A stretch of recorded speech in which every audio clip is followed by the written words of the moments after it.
Soyez bénis dans le nom de Jésus-Christ, que la paix de Dieu soit sur vous et que la grâce de Dieu vous accompagne dans le nom de Jésus-Christ. Je suis le prophète Jean Guéa de la mission divine d'amour. Nous sommes en train de partager un thème sur la mort. La Bible dit, allez partout, faites de toutes les nations des disciples. Enseignez-les ce que je vous ai enseigné. Alléluia. Enseignez-les ce que je vous ai enseigné. Donc nous sommes en train de voir le mystère de la mort. Le chrétien face contre l'esprit de mort. Alléluia. Et nous avons dit dans les enseignements passés que la sorcellerie travaille toujours avec la mort. Et l'une des armes de la mort, c'est le filet. Et quand on t'a capturé, on va te jeter dans la force de la destruction. Ésaïe 91, verset 3. La force de la destruction. Et quand on t'a jeté dans la force de la destruction, dans cette force, tu es dans une prison et il y a la boue dans cette prison. Et tout ce que tu fais, tu as du mal à avancer. Tes affaires n'avancent pas. Tu prends vendre, ça tombe. Tu ne sais pas qu'est-ce qui se passe. L'argent ne vient pas. L'argent vient par goutte. C'est par goutte. C'est l'esprit de mort qui fait ça. Il t'a capturé dans son filet et il est en train de te faire souffrir. Le but de la sorcellerie, c'est de te faire souffrir jusqu'à ce que tu meurs. Alléluia. Donc lui et puis la mort travaillent toujours ensemble. Et nous avons vu ce qu'on appelle la remontée des ombres. Ça, c'est une âme de l'esprit de mort. Il va faire revenir dans tes songes tes parents. Tes parents vont commencer à apparaître dans tes songes. Vont commencer à apparaître dans tes songes. Tes parents qui sont décédés. Ils vont commencer, vous pouvez écouter l'autre enseignement. J'ai déjà donné l'enseignement déjà. Vous écoutez les enseignements que j'ai donnés, partie 5, partie 6, partie 7. Vous écoutez les enseignements. J'ai déjà tout donné là-bas. Alléluia. Donc nous sommes toujours dans la continuité, la partie 8 maintenant. Et nous allons voir une autre âme de la mort. Nous allons prendre Ésaïe 56. Ésaïe 56, verset 9. Ésaïe 56, verset 9. Alléluia. C'est un thème qui est très important pour le corps de Christ. Très important. Parce que Dieu ne m'a pas donné cette connaissance-là au hasard. Et c'est des choses que tu dois savoir. Quand vous lisez Ésaïe 56, verset 9 dit quoi? Vous toutes, bêtes des champs, bêtes des champs, bêtes des champs, venez pour manger. Vous toutes bêtes de la forêt. Ce qui m'intéresse, c'est bêtes de champ. L'une des âmes de la mort, ce sont les bêtes des champs. Alléluia. Ce sont les bêtes des champs. Alléluia. Et comment ça se passe? Je vais laisser tout français là, tu vas comprendre. Dans tes songes, tu vas voir, il y a un lion qui te poursuit. Il y a un bœuf qui veut te tuer. Quand tu vois ces choses dans ton songe, c'est ce qu'on appelle les bêtes des champs. Donc, les esprits ont ce qu'on appelle les bêtes de champ. Ils les envoient en mission dans ta vie. C'est la mort qui fait ça. Les bêtes des champs. Quand vous voyez de telles choses, c'est-à-dire le séjour des morts a envoyé une âme contre vous. C'est ce qu'on appelle les bêtes. C'est une armée entre les mains de la sorcellerie qui agit pour tuer. Vous allez voir dans des familles des gens qui ne doivent pas, à l'âge de 40 ans, ils doivent mourir. Quand l'âge arrive, il va toujours avoir un rêve. Il y a un chat qui va venir le mordre. et on le mord dans le songe. Et matin, vous allez voir sa main enflée comme ça. Mais la morsure qu'on lui a donnée là, on lui a injecté un venin spirituellement. On lui a injecté un venin. C'est ce qu'on appelle les bêtes des champs. Un jour, j'ai un ami un menuisier qui était allé se reposer à, je sais pas, c'est 13h, 14h. Quand il s'est couché sur son lit, il y a quelque chose qui l'a piqué en bas du lit là. Bon, lui, il s'est dit que c'est les, peut-être, bêtes noires là. Après, il a soulevé le matelas pour regarder. Il soulève le matelas. Voici un scorpion qui est en bas. C'est ça qu'on appelle les bêtes des champs. Un scorpion qui est en bas du lit, qui le pique. Il lui injecte un venin.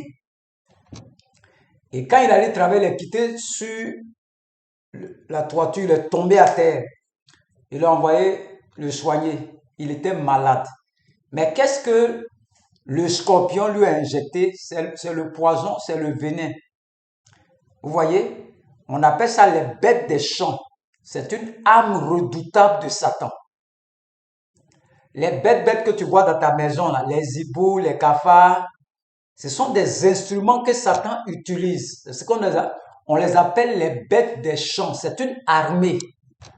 Satan n'a pas besoin d'aller chez toi là-bas. Non. Souvent, il envoie une bête venir te piquer. Souvent, il envoie une bête venir tomber dans tes yeux pour te donner cataracte.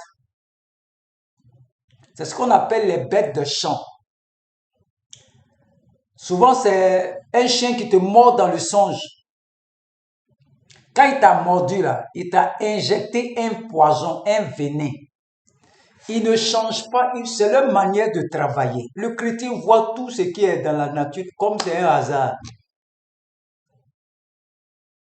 Il voit tout comme un hasard. Il n'y a pas d'hasard dans le monde physique là. Il n'y a pas d'hasard. Je connais des gens, chaque fois serpent va chez eux. Dans leur maison, on retrouve des serpents. C'est chez eux, ils vont toujours. Cette maison-là, c'est ce qu'on appelle le nid de la sorcellerie. Chaque fois, les serpents viennent là-bas. Les serpents viennent là-bas. Les serpents viennent là-bas. Ils viennent chercher quoi là-bas? Pourquoi ils ne vont pas dans les autres maisons là? C'est ce qu'on appelle le nid de la sorcellerie. Mais tu ne connais pas ces choses. Je ne vais pas rentrer là-bas fleulement. Donc, la mort a une armée qu'on appelle les bêtes des champs. Quand vous lisez, il dit, vous toutes bêtes des champs, venez pour manger. Donc, Satan, c'est pas forcément il va avoir un esprit. Il n'est même pas obligé d'avoir un esprit. Il peut envoyer un scorpion pour aller te piquer dans ta maison pour te tuer. Il y a des gens qui partent au champ. Serpent les a mordus, ils sont morts. Ils ont soigné, ils sont morts. Le serpent qui l'a mordu, on appelle ça bête des champs. Bête des champs. Donc, ce sont des actes, c'est une armée de Satan. Pour ceux qui sont ignorants là, eux ils voient toujours, c'est les esprits qui vont venir. Non! Il peut envoyer une menthe religieuse dans ta maison, te rendre visite, en mission, dans ta maison. Un jour, on était à Yamsokro. Devant porte du pasteur. Voilà Crap, en plein midi. Crap d'Abidjan, qui est en train de passer devant leur porte. Quand ils ont vu Crap là, non, ils disent ça c'est pas clair. Ça c'est pas clair. Ils ont brûlé ça. Ça n'a même pas duré. Il y a quelqu'un qui est mort dans le quartier. Il sait que la zone où il passe là, en l'air là. C'est une zone qui est protégée par le Saint-Esprit. Donc, il ne peut pas passer là. Donc, il descend, il se transforme en bête de champ, et puis il traverse, et puis il se change, il continue. C'est pas sur toutes les maisons volent. C'est pas sur toutes les églises que les papillons peuvent voler.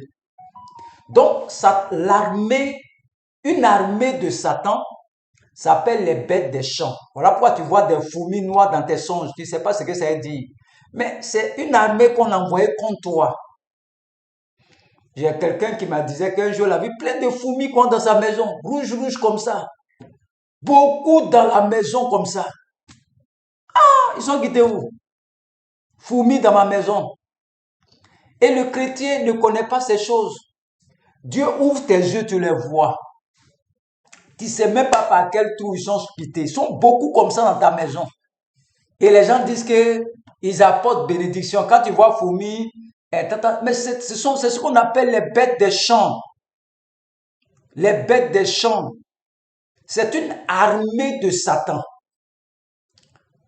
Les animaux, les gazelles, tu vois dans ton songe. Non, il y a moins d'hommes. Mais moi, quand je vois gazelle là, non, c'est que c'est une bonne nouvelle qui arrive. Il faut laisser ces choses-là. Il faut ramener toutes tes choses dans la parole. Tu ne sais pas comment l'ennemi travaille. Tu ne connais pas ses tactiques. Tu ne sais pas comment il travaille. Les bêtes des champs. On va prendre Isaïe 46. Isaïe 46. Je vais doucement, c'est un enseignement. Je ne vais pas trop fort. Isaïe 46. Verset 11. Isaïe 46, verset, il dit, c'est moi qui appelle de l'Orient un oiseau de proie. D'une telle lointaine, un homme pour accomplir mes desseins. Je l'ai dit et je le réaliserai. Je l'ai conçu et je l'exécuterai. Vous voyez, une autre armée de Satan encore s'appelle les oiseaux de proie. Les hiboux que vous voyez, les vautours, les corbeaux, les aigles, ils manifestent les attaques aériennes aussi. Je me rappelle un jour avant, je dormais un jour, c'est comme s'il y a un aigle, c'est pas c'est corbeau tout noir, gaillard comme ça, je veux tirer sur lui, il n'arrive pas. Je n'avais pas cette connaissance que c'était ce qu'on appelle des oiseaux de proie. C'est une armée de Satan aussi. Les bêtes des champs, eux, c'est une armée terrestre. De la même manière, il y a les soldats sur la terre, et puis il y a avions de guerre en haut là. C'est la même chose. Tout ce que tu vois dans le monde là, c'est sur eux qu'on a triché. C'est là-bas, tout ça se passe dans le monde spirituel. Après, ça devient physique. Donc, Satan, l'esprit de mort, utilise ce qu'on appelle les bêtes des champs pour les combats terrestres et il utilise les oiseaux de proie pour les combats aériens. Leur mission, c'est de faire quoi? Leur mission, c'est de manger ta chair et de boire ton sang.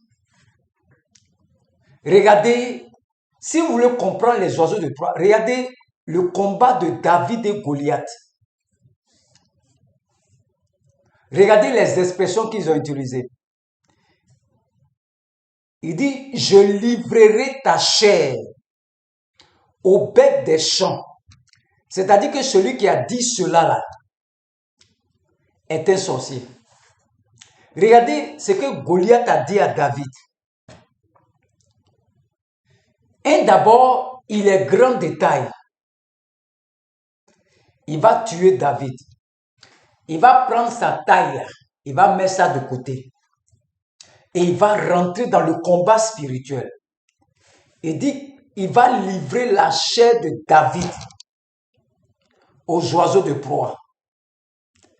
Goliath, c'est un sorcier. Comment toi tu sais, ou bien c'est un homme spirituel, comment tu peux livrer la chair de David? Toi, on te dit, je vais te frapper. Comment tu vas les livrer aux oiseaux de proie? Allez lire 1 Samuel 17, Goliath et puis David. Vous allez voir que leur combat, c'est un combat spirituel. Beaucoup lisent David et puis Goliath. Ils ne comprennent pas le combat de David et Goliath. Ils ne comprennent pas le combat. Tu ne peux pas venir combattre un humain dans la chair. Je vais la livrer aux oiseaux de proie, aux bêtes des champs. Ça nécessite un minimum de connaissances spirituelles. C'est-à-dire le monsieur est géant, il est puissant, fort, mais quand il va, il laisse sa compétence, sa capacité et ramène le débat d'abord par l'invocation des armées qui agissent dans le règne spirituel. Les bêtes, les animaux et les oiseaux de proie font partie de l'armée que l'ange de la mort utilise pour détruire. Même parmi les animaux de proie, il y a une autre catégorie qu'on appelle les vers. Les vers et les asticots. Les vers et les asticots. Quand nous repartons dans Ésaïe 56, il dit, le verset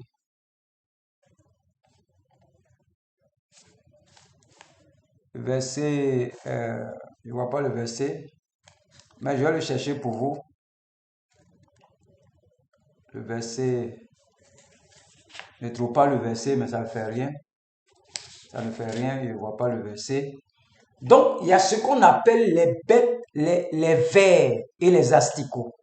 Quand quelqu'un meurt là, les asticots qui sortent de son corps quittent où? Les vers qui quittent de son corps quittent où? Ils quittent dans le séjour des morts. C'est une armée de l'esprit de mort.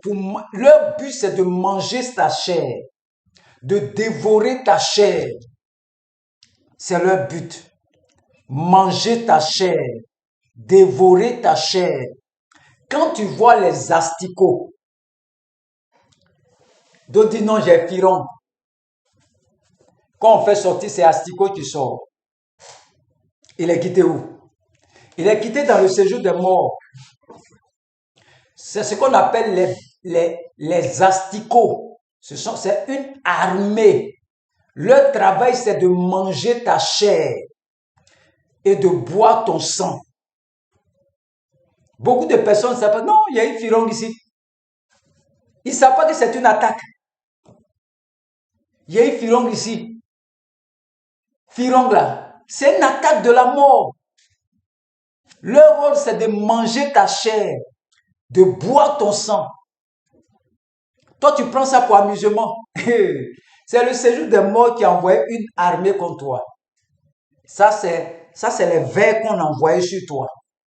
Il y a des gens qui on envoie les vers pour dévorer leur corps. Ils mangent votre chair là vivant jusqu'à ce que tu meurs. C'est une armée de l'esprit de mort.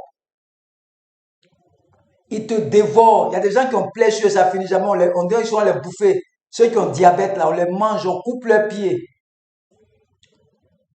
Ce sont les asticots, les vers. C'est une autre armée de l'esprit de mort. Les bêtes des champs. Tout songe que tu vas faire. Il y a des gens, un chien est mort physiquement. Il dit non, le chien m'a mordu. Ah, toi tu es chrétien. Chien t'es mort. Et puis tu dis c'est inutile. Tu dis non que c'est vie. Oh. Yeah. Chien l'a laissé tout le monde. C'est toi qui l'as mordu. Et puis tu dis non, ça fait rien. C'est que toi tu n'es pas un homme spirituel. Il n'y a pas de hasard sur la terre. Rien n'arrive au hasard. Tout est programmé par le monde des ténèbres. Il te faut la grâce du Saint-Esprit, la miséricorde de Dieu. Non, j'ai payé ma dîme, je ne pêche pas, donc Satan ne peut pas me tuer. Il faut lire Ésaïe 57, verset 1. Ésaïe 57, on dit le juste meurt, il périt. Il va dans le séjour des morts, il retourne sur Dieu là lui-même. Il n'a pas accompli sa mission. Satan peut prendre le juste. C'est pas parce que tu pêches pas, que tu pries pas, que... Non. La vie est faite de prières, de jeûnes, de prières, de combats spirituels. De combats spirituels. De combats spirituels. Nous allons prier, nous avons vu des âmes. On va arrêter pour aujourd'hui. Pour aujourd'hui, comme je suis un peu fatigué, on va continuer la prochaine fois. On va lever la main. Tu vas dire, Éternel, ce soir, couvert par le sang de Jésus-Christ, je m'attaque aux animaux de proie, cette armée entre les mains des ténèbres, qui mange la chair. Cette armée entre les mains des ténèbres, qui mange la chair des vivants. Ces chiens voraces et insatiables, Seigneur, délivre-moi et délivre-les de leurs œuvres. Les oiseaux de proie, envoyés dans le but de me nuire, de me détruire, à partir de ce soir, qu'ils soient des oiseaux de proie, des animaux de proie, des vers, des insectes de proie, je les rassemble, cette armée, et je les brûle maintenant au nom de Jésus-Christ. Les oiseaux de proie, les bêtes des champs, les vers, les asticots, quel que soit tout ce qu'ils utilisent, aériennement, terrestrement, souterrainement, contre moi, je les rassemble et je les brûle dans le nom de Jésus-Christ. Je les brûle dans le nom de Jésus-Christ. Tous ceux qui attaquent ta vie, qui attaquent tes foyers, qui attaquent tes enfants, qui attaquent tes projets, je les rassemble et je les brûle par le feu du Saint-Esprit. Je les rassemble et je les brûle par le feu du Saint-Esprit. Je les rassemble et je les brûle par le feu du Saint-Esprit. Je les rassemble et je les brûle par le feu du Saint-Esprit. Que tous ces bêtes des champs, ces oiseaux de proie, ces vers, ces asticots, soient brûlés ce soir au nom de Jésus-Christ. Je les brûle ce soir dans le nom de Jésus-Christ. Que Dieu vous bénisse. Que Dieu vous bénisse. Que Dieu vous bénisse. Au nom de Jésus-Christ. Amen.